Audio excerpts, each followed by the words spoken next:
It's still lagging. It's still lagging. Do you know how Josh fixed it this morning? He did the same thing I did. He killed it Yeah. and just went to a different server, which is exactly what I did. But let's see. I did. He killed it. Oh, all right. I get. You know what? Just went to a different server. I'm listening. Exactly what I did. I'm listening to it now. The Yes, I can hear it. audio's all right. I did. He killed it. Oh, all right. I get. You know what? All right. Let me just.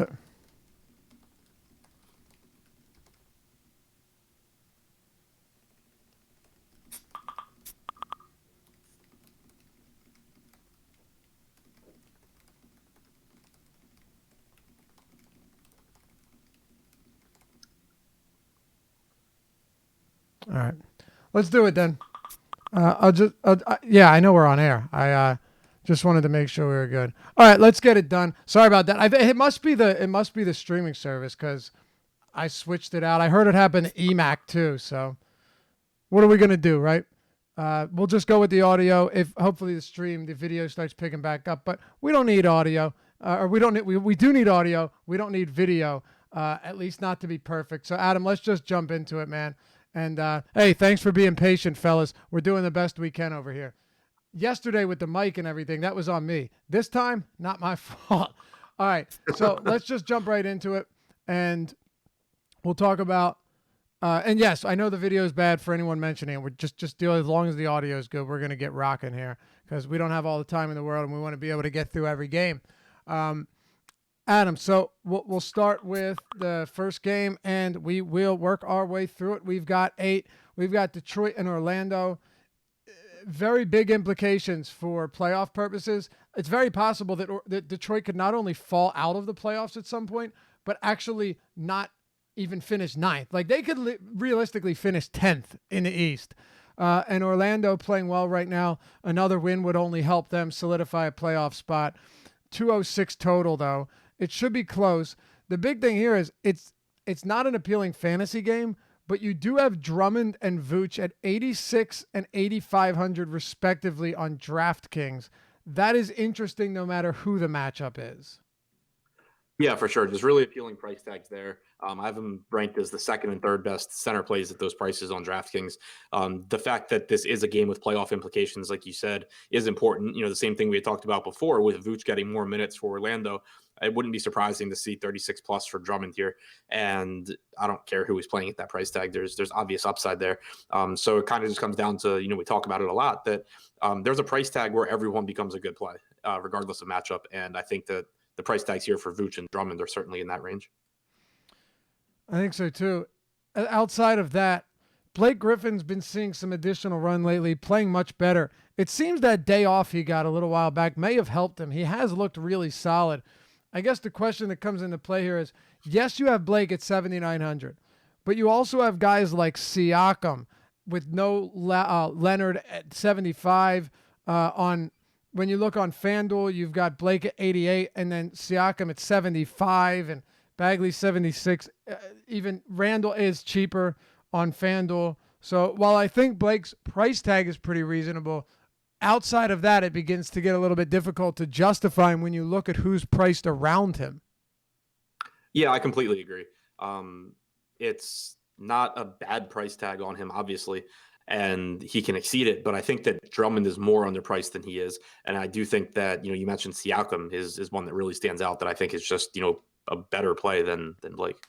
Anything else here? I don't want to spend too much time on the games we don't like, but do you have anything else from Orlando or Detroit that stands out in any spot here? Nope. All right. Just the centers.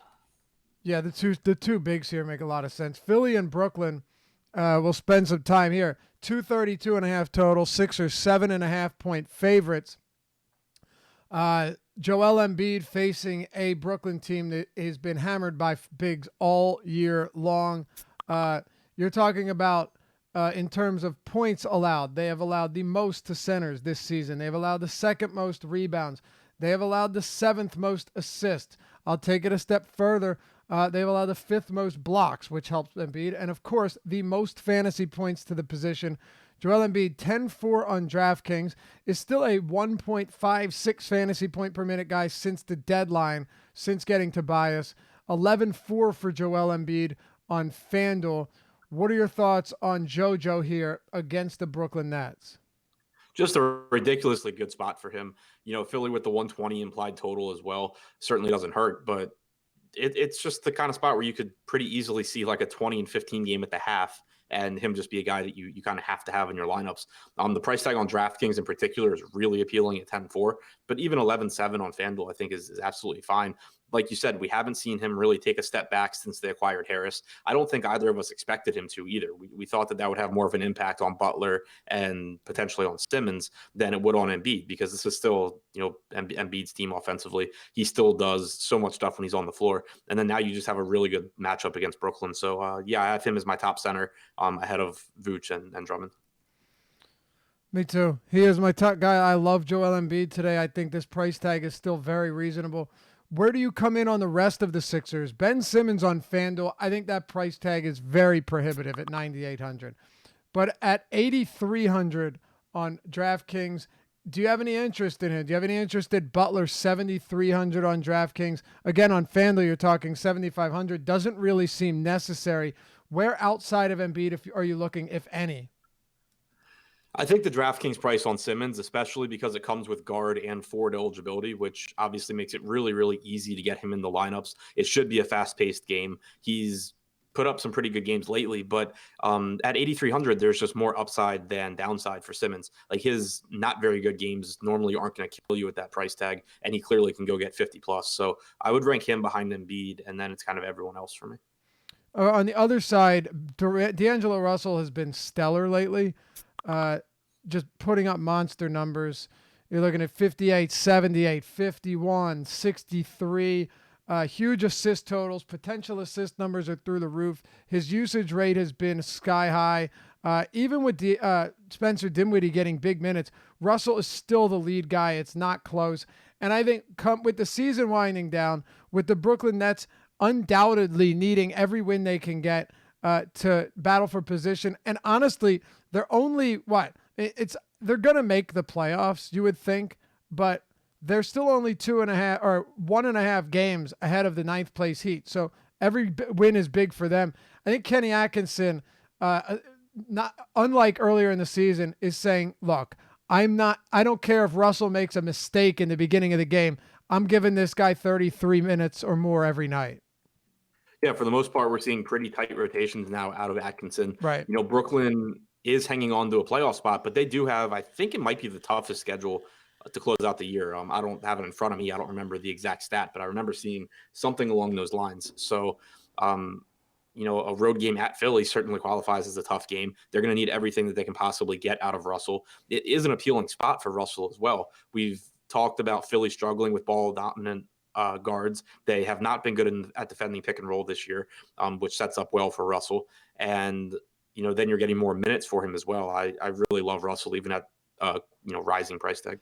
Me too. And you're right. According to tankathon.com, very cool site if you haven't checked it out. I don't know if this is the one you're referring to, Adam, but it has a lot of cool stuff. It has the draft pick odds, the draft power rankings, remaining schedule strength, which is the one that I'm looking at now. And Brooklyn has the toughest schedule, with games against Philly, 2 against the Bucks, 1 against Toronto, 1 against the Pacers, 1 against Boston. Their easiest opponent to close out the season is Miami. Yeah, that's not good. That's there's a good chance they don't make the playoffs at all now that I look at this. I mean, there's a very good chance. That's why that loss at Portland, where they blew the 8-point lead in the last 4 minutes of the game, was so huge. The game where Nurkic ended up getting hurt. Absolutely. Yeah, it's a great point. Meanwhile, the Sixers have a very easy schedule. They have the Bulls, Atlanta, Dallas, Minnesota, Miami, and then the next 2 games against the Brooklyn Nets and Milwaukee Bucks are the 2 toughest. Then they've got 6 pretty easy games to close out the year. What are your thoughts on guys like Dinwiddie or anybody else here? And do you think, I had mentioned Brooklyn, the Nets Twitter has been big on saying we want Ed Davis, and he's beginning to see a few more minutes. I don't think you're going to see a 24-24 split, but it is looking like he could see a few more minutes creep in with how badly Jared Allen has gotten bludgeoned by opposing bigs. What are your thoughts here outside of Russell? Dinwiddie, I think, is still a strong play. His price tag really hasn't moved. He's sitting at 5,400 on DraftKings, which is really, really nice.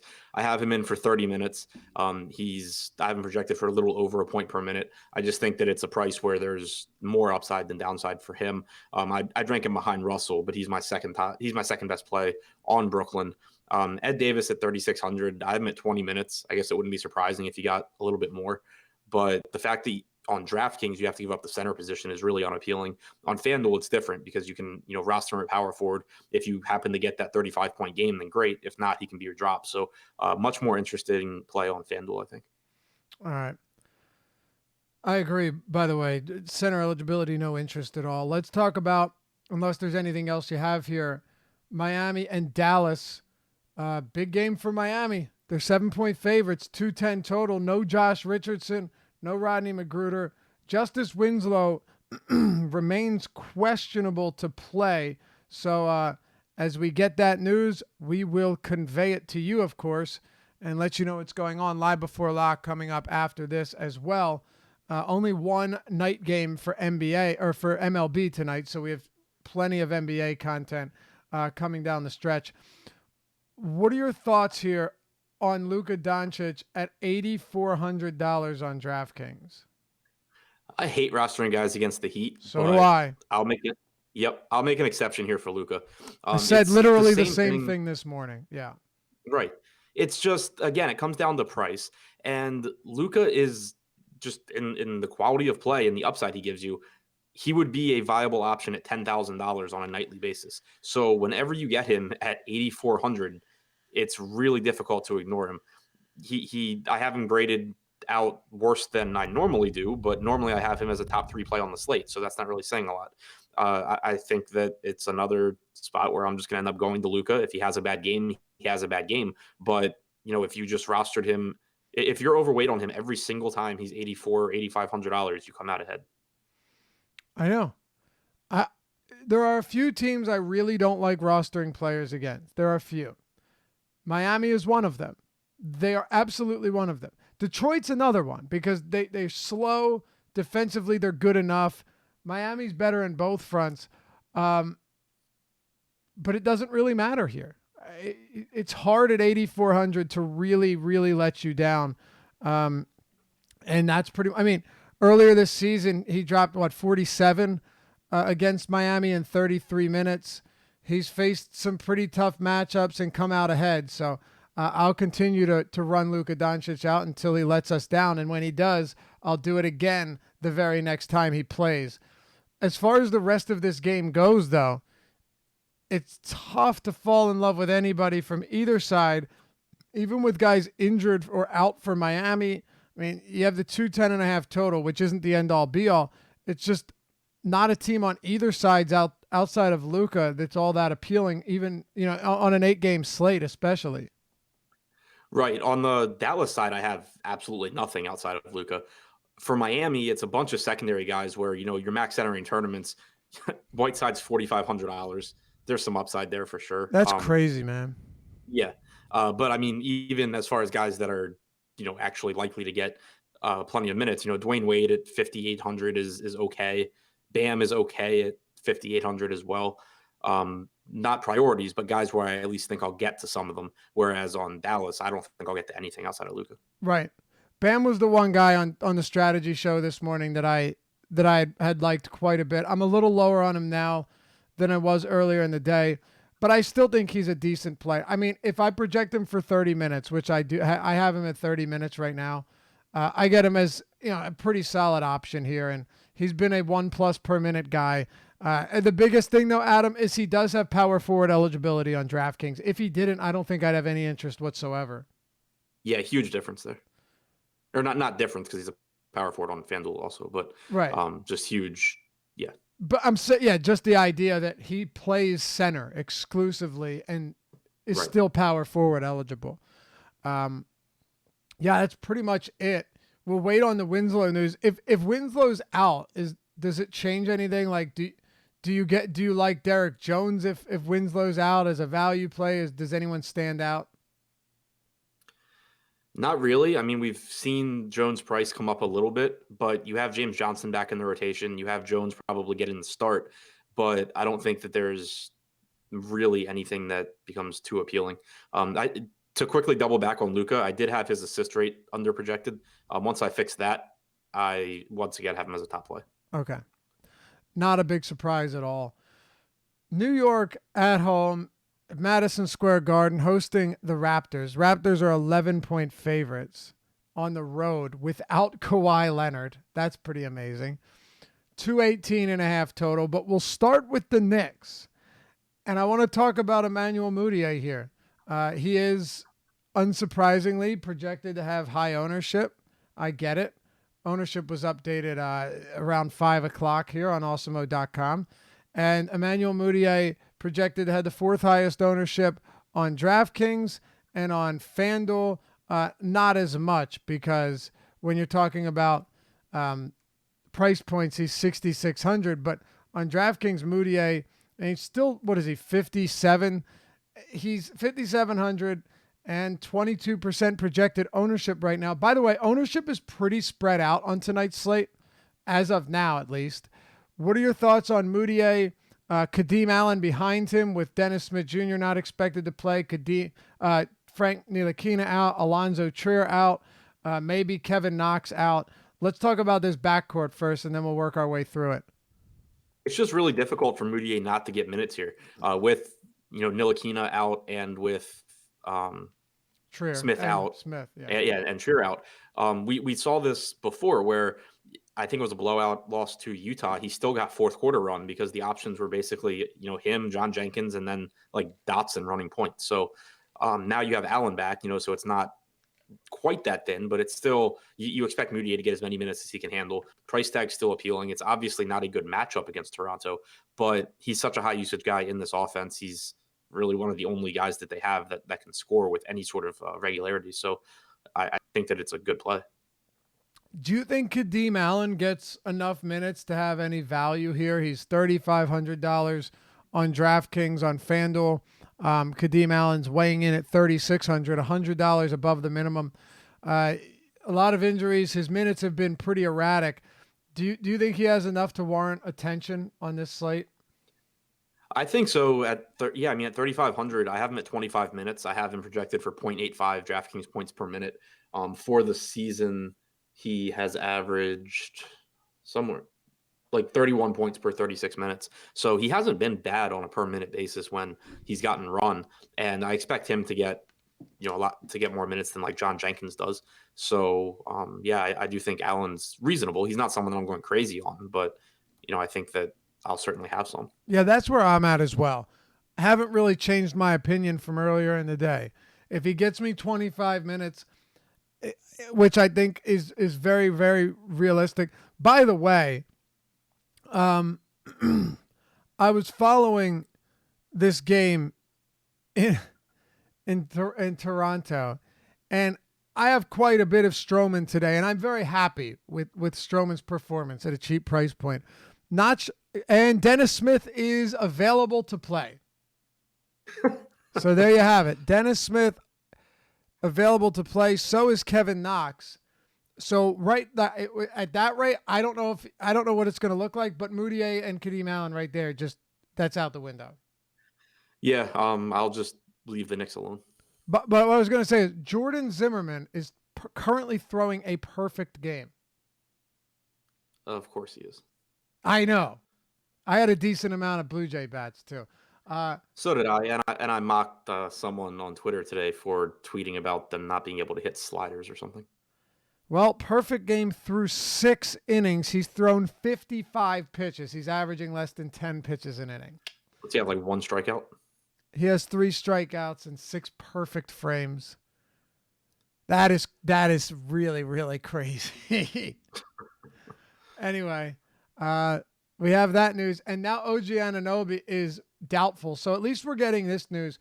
With Knox expected to play with Dennis Smith, quote unquote, available to play. I mean, now everybody to me, unless we can talk about Mario Hezonja, who's has pretty high projected ownership on FanDuel because Noah Vonleh. I mean, it just really blows it all up. Yep, I agree. And it's not like it's a team where we felt really good about going there anyway. Do you have interest in Hezonja on FanDuel? What's his price? I don't have it in front of me. On FanDuel, Hezonja is 4,100 and small forward eligible. I mean, it's obviously less appealing with Knox in, but still at 4,100, I think it's fine. All right, let's talk about the other side. Special. Sorry, what's that? Nothing special for me, but no, of course not. On the other side, Anunoby is now doubtful, so we'll assume he's out. Kawhi Leonard's out. We can first start with the big names here, okay? You have number one, Pascal Siakam, who's been phenomenal. Kyle Lowry, who, what are your minutes? What do you have him at in terms of minutes right now? Hang on a sec. Because he'd been playing 34, 35 minutes per game, 40 plus at times. And then... Yeah, go ahead. I was going to say, I have him at like 30. That's what I have him at 32. too. I have him at 32. So... Yeah. Even so, is he coming up as a good play for you? Because I still think Lowry in this spot is pretty appealing. Siakam's my number one, though. Yeah, I mean, it's 6,800 on FanDuel, which is the pricing I was looking at as we were talking. I think that Lowry's a good play. That's just the price tag normally you can't find him at. And with Leonard out, we know that he is better. On DraftKings, obviously more underpriced players, but 6,800 there as well, certainly a good play, especially because, assuming we're downgrading Moutier with Dennis Smith in, that takes out one of the, cheaper point guards that we were on. Yeah, exactly. Big deal. Fred VanVleet, 4,800 on DraftKings. And on FanDuel, VanVleet is 5,400. But right now, before any updates, after the update, before the New York update, it shouldn't make a difference. You have him coming in as your highest projected owned player on DraftKings, and on FanDuel as your fifth highest at 22%. So VanVleet's going to be popular, no question. But it is a good spot against the Knicks. And I'm assuming, barring a blowout, he plays another 30-plus minutes today as well. Agreed. What are your thoughts on Norman Powell with Anunoby expected to sit? Who does this affect the most? Because they're going to need to get the minutes in somewhere. Danny Green's not going to play 40 minutes. You have guys like McCaw in there. My guess is that Powell gets the first opportunity to get these minutes. Yeah, they do have Jody Meeks back also, so that's another body that could just soak up some minutes. But I assume Powell gets, mid to upper 20s. All right. What about Marc Gasol? I know Josh was pretty heavy on Gasol earlier today. I didn't mind him, not as high on him, but he is very cheap. I think I also had him projected for fewer minutes than Josh did, which is why I didn't have as much interest. But he's 54 on DraftKings, 57 on FanDuel. The price tag's really appealing. I only have him at 26 minutes, but it's enough to get me for me to have some interest there. But the problem is just that I still prefer Siakam. I still like the top of the center position with Embiid and Vooch and Drummond. So it's tough for me to sacrifice a spot there. But I think the price tag is fine. All right. I would just still put him behind Lowry, Siakam, and VanVleet from this team. Right. Now, is there anybody else on Toronto that you're interested in? I don't think so. I mean, Norman Powell at 3,600. We mentioned that I do think that he's an appealing play, but beyond him and then VanVleet, Siakam, Lowry, Gasol, I don't have anything. All right. You want to move on? Yeah. All right. Yeah, that news was pretty big. Let's talk about the next one. We've got about 4 games to go here. Milwaukee and LAC. Clippers. Milwaukee 9-point favorites, 234 total. Big game for the Clippers. Giannis Antetokounmpo in a good matchup against a team that doesn't protect the paint or the rim well at all. I have him unsurprisingly projected as the highest raw scorer on this slate with around 63 fantasy points. Where do you stand on Giannis as one of the highest priced players on this slate? Yeah, I'm right there with you. I have him up over 60 points as well. Yeah, same ballpark between 62 and 63.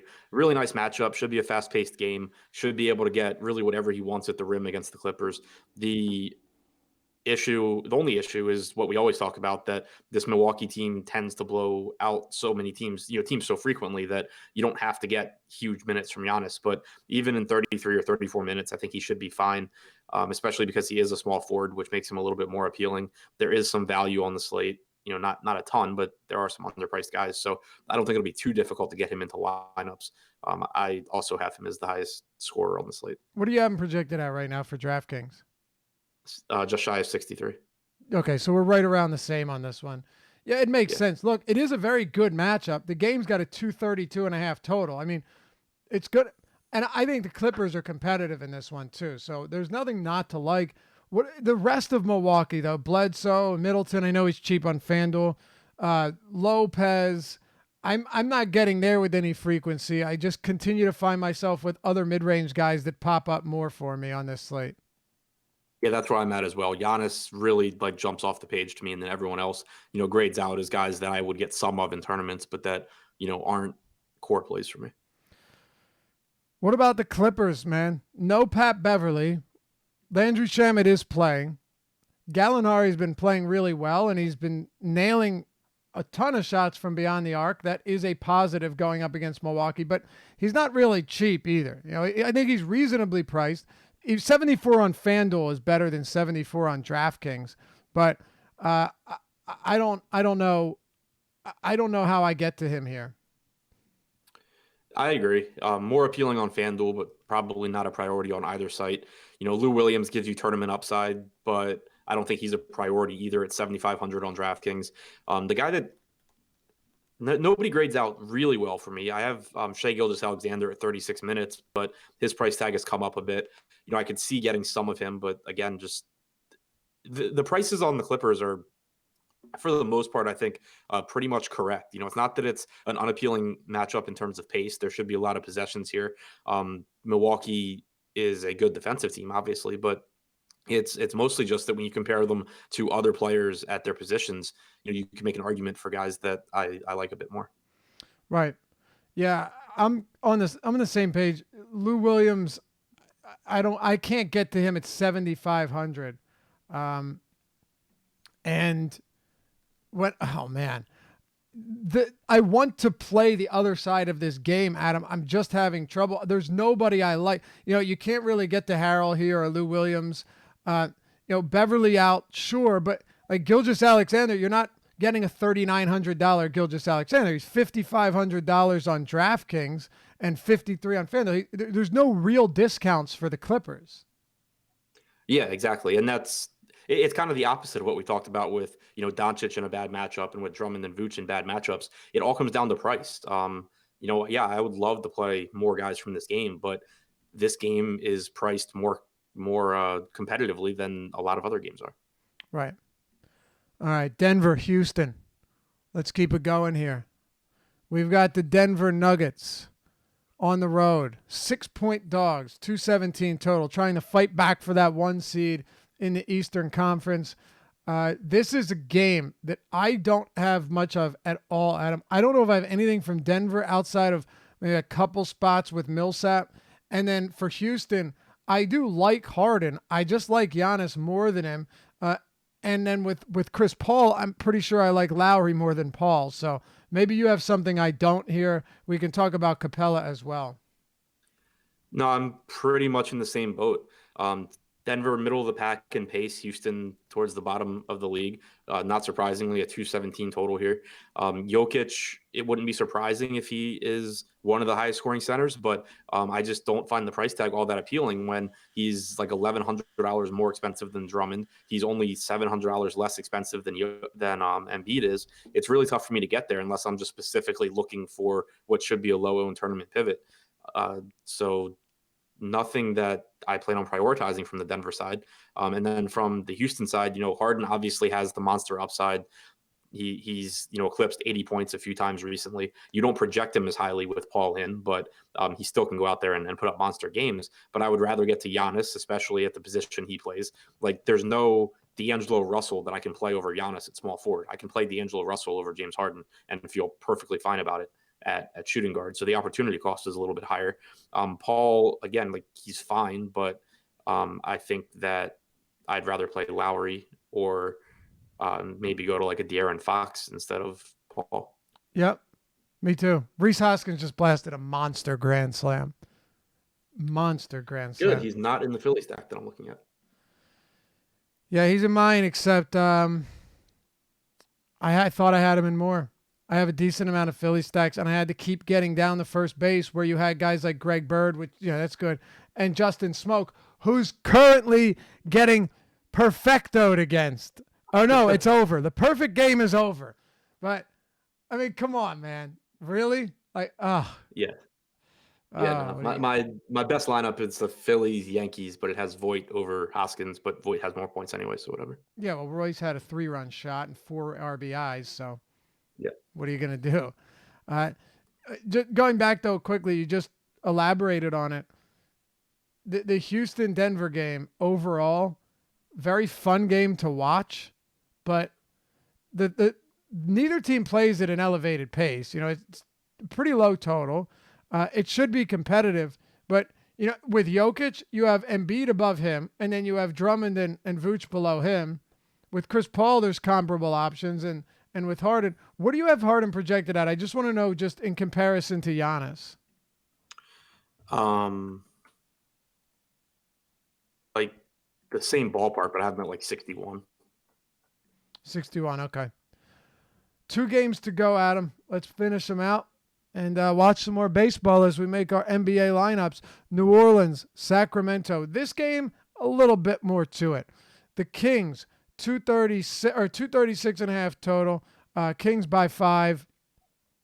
And you have a very fast-paced game between 2 of the fastest-paced teams in the league. We'll start with the Pelicans. Frank Jackson out with that concussion.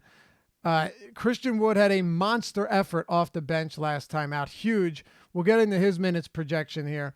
But we'll start with New Orleans. Where are you at on the guys like Julius Randle? Do you see him getting another 34 minutes? Do you see Elfrid Payton seeing his minutes tick upwards after last game? What are you doing with the Pels? I mean, it's scary to really trust these guys, especially after what we saw with Christian Wood, just kind of taking minutes from everyone last game, playing 32 minutes. I have Randall at 31 minutes right now. I have Peyton at 31 minutes. It's a really appealing matchup against Sacramento in terms of pace. Like this should really be an up and down game. And so I like these guys, but it's just that the price tag is 8,200 on Randall. I don't know that that's a better play than 70 whatever hundred on Siakam. Peyton at 7,700, I'm not sure is worth $900 more than Kyle Lowry against the Knicks. Yeah. I don't like, this is the scary thing. I don't like the Pelicans. I thought I'd like this game more than I do. Yeah, that's where I'm at also. I really thought I'd like it a lot more than I do. And well, do you have Christian Wood playing how many? 20. So do I. And if he was minimum salary, I'd have a decent amount. But Julius Randle isn't super cheap. So now you've got Randle, you've got Griffin or Siakam. I don't know. How do you prioritize them? I have Siakam ahead of Randle. I have Siakam and Randle really close. I have them both ahead of Blake. It's just that, the fact that I have them close, it's not like last game where I had, just tons of Randall at the expense of everyone else. I expect I'll get similar amounts. All right. Do you have any interest in Wood? Not really. His price tag on DraftKings jumped all the way to 4,100. I don't feel confident enough in his minutes that I want to go there. What about the other side, Sacramento? We saw Hield get back up to 35 minutes last game. Fox played 30. From New Orleans, I wanted to mention Ian Clark at 3,700. Oh, God, how do I miss him? He's right now the best value play on the slate. Yeah, I thought maybe I was like missing something. No, Winslow out, by the way. No, sorry, I just completely skipped over him. Yeah, go ahead, because I got him at 33 minutes tonight at that price point. Hard to get away, but go ahead. Yeah, no, same thing. It's Ian Clark, but I have him at 32 minutes. It's a fast-paced game. Frank Jackson's playing monster minutes, and he's out now. So I think Clark soaks up a lot of them, and he doesn't need to be that productive at that price tag. So that's just a pretty easy value play. Yep. I think I forgot about him because it is so easy that you just kind of have to play Ian Clark. At least now that you don't have Moutier or even a Kadeem Allen, like a lot of guys came off the board. And even if Norman Powell's going to get minutes, you're still targeting Ian Clark over someone like this. Yeah, you got to play Ian Clark just like you had to play TJ McConnell. Yeah, unfortunately, yes. The Kings, though. We saw Hield play 35, Fox 30. It looks like Fox's minutes might be a little bit more limited now than Hield's down the stretch. It has happened in 2 straight games. Yeah, pretty weird to see. I don't know if I really don't know what the reasoning would be, but it's strange. I think the price tag on both of them is really appealing. I think the 7,100 on Hield is particularly appealing because we've seen him, like you said, getting more minutes than Fox lately, but also he's still the highest usage guy on the team. He averages, around 1.1 points per minute, but when you're just talking about upside, he has a 27.5% usage rate. He's facing a Pelicans team that is really bad defensively. So it wouldn't be surprising at all to see him just, torch this team. So he's pretty easily my favorite guy from the Kings. Me too. Any front court interest? Not really. Bagley's prices come up enough to where he's just another guy for me. I don't think he's a bad play. I just don't think that he's a priority. Bogdanovich's minutes have been all over the place. I don't mind throwing a dart at him just because of the pace of this game, but Hield's really the one that stands out. Me too. Fox, I don't think I get to nearly as much, especially with the depth. And then aside from that, even with, well, you know what? Let me throw this out there. I do think that Marvin Bagley is viable only because, he's coming off a rough game. But if Jaeger's willing to give him some big minutes once in a while, Bagley has monster upside. This is a very good matchup. I don't think he's really outrageously priced. And you're getting, as far as ownership goes, he's not super hot, projected to be super high owned on either site. 15% on FanDuel, 13% on DraftKings. I do like Marvin Bagley here, so I don't want to forget about that. I think he's a very strong tournament play. Now we'll close it out with the Spurs and Cavs, 12-point favorites. Before we do, I just want to let you know that with baseball starting up and still with basketball going, you can get 50% off your first month at awesomeo.com simply by using the promo code Deeper Dive when you sign up. All one word, Deeper Dive, for all of our premium tools and, of course, our premium Slack chat, where hopefully once you sign up using the promo code Deeper Dive, one word, you'll say hi, and we'll say hi back. Come check us out. You can get weekly passes too if you'd like to dip your feet in and not jump in head first. But Deeper Dive is the promo code, all one word, over at awesomeo.com. The Spurs 12-point home favorites, 219 total against a bad Cleveland team. I actually have landed on a lot of White and a decent amount of even Aldridge and DeRozan and even a little bit of Jakob Poeltl, more than I thought. Yeah, I'm there with you. The price tags are really appealing here. 5,200 on DraftKings for White, and he's been underpriced on FanDuel as well. People don't really go to him either. It's a slow-paced game, but it is an inefficient Cleveland defense. So it wouldn't be the big thing is how cheap these guys are because you're not in a position where they have to be really, really good for 4 quarters. You can if you get a really efficient 3 quarters or 3.5 quarters from someone, then you're still in good shape. Aldridge, obviously has a ton of upside at his price. Same for DeRozan, who's been playing a bit better since the break. DeRozan maybe a little bit more appealing just because he's a small forward instead of a power forward center. But yeah, I'm right there with you as far as being on these Spurs. Yeah, Derek White, I have him at 28 minutes, and at 28 minutes for White, I'm going to get a decent amount of him, knowing that he can play more than that as well against a terrible Cleveland backcourt defense. I mean, yeah, the game actually 219 total is higher than you would think, at least higher than I would think, Adam, especially with how sluggish of a pace the Cleveland Cavaliers play at. But the Spurs right now, you're just getting them at price points that are really, really favorable. I mean, Aldridge 8,100 on DraftKings, DeRozan 7,800, White's 5,200. Dennis Smith Jr. will play off the bench. I don't even know what that means. I mean, Moutier might still play 30. I have no idea what that even means at this point. Yeah, my guess would be like 30 for Moutier, 18 for Smith. But that's still like 4 or 5 minutes less than I had Moutier projected for.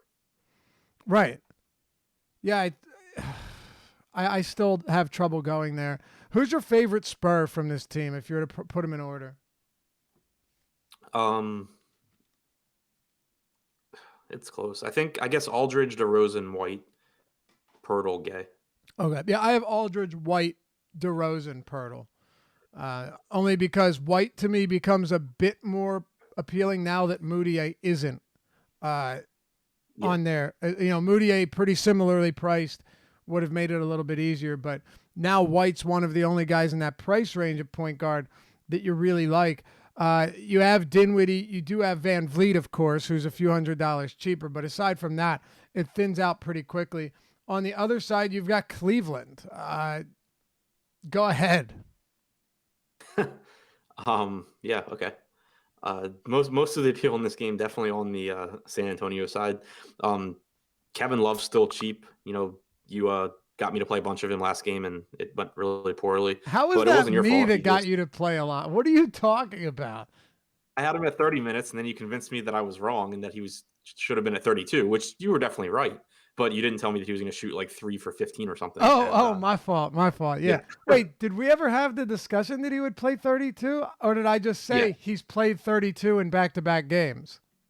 You might have said something like that, and then I looked at it a little bit more and was like, oh, yeah, you're right.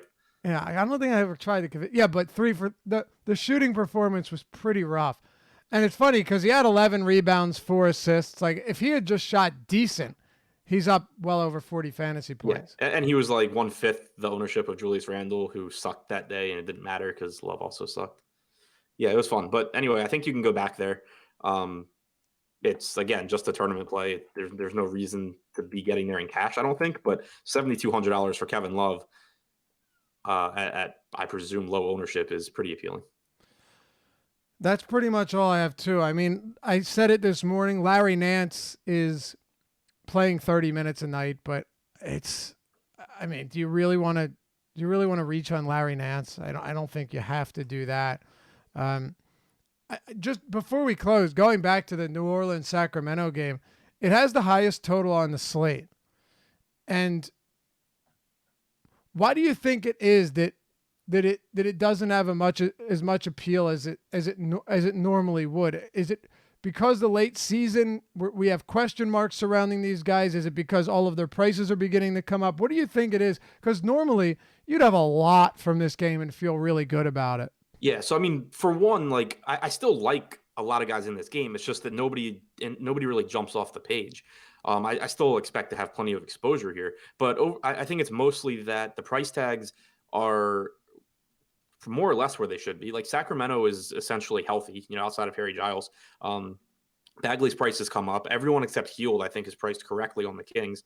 And then on New Orleans, you have injuries, but you have Anthony Davis soaking up 21, 22 minutes, kind of just being a 42-point guy that isn't really that helpful. You have, Julius Randle as a good play, but his, high upside play, but his price tag's up over 8K. Peyton's up to almost 8K. It's just that these guys have been playing without Drew Holiday for a while, so their price tags have risen.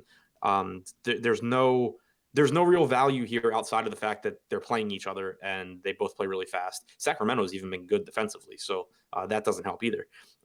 But it's not like it's a fast-paced game where Drew Holiday just got ruled out, because that would be totally different the way the prices would look. Right. Yeah. All right, then. I guess that'll do it for us. Stick around. Live Before Lock's coming up next. Enjoy the rest of opening day, and we'll continue to work with this crossover with some NBA. And, of course, tomorrow, the first MLB deeper dive. Looking forward to it, Adam? Yeah, cannot wait. All right. Well, that'll do it for us. If you enjoy the show, as always, hit us with a thumbs up. Like the video. It helps us out quite a bit, and we really do appreciate you guys. Hopefully everyone's having a great opening day, making some money, and if not, well, we got basketball coming up right now. Live Before Lock taking you up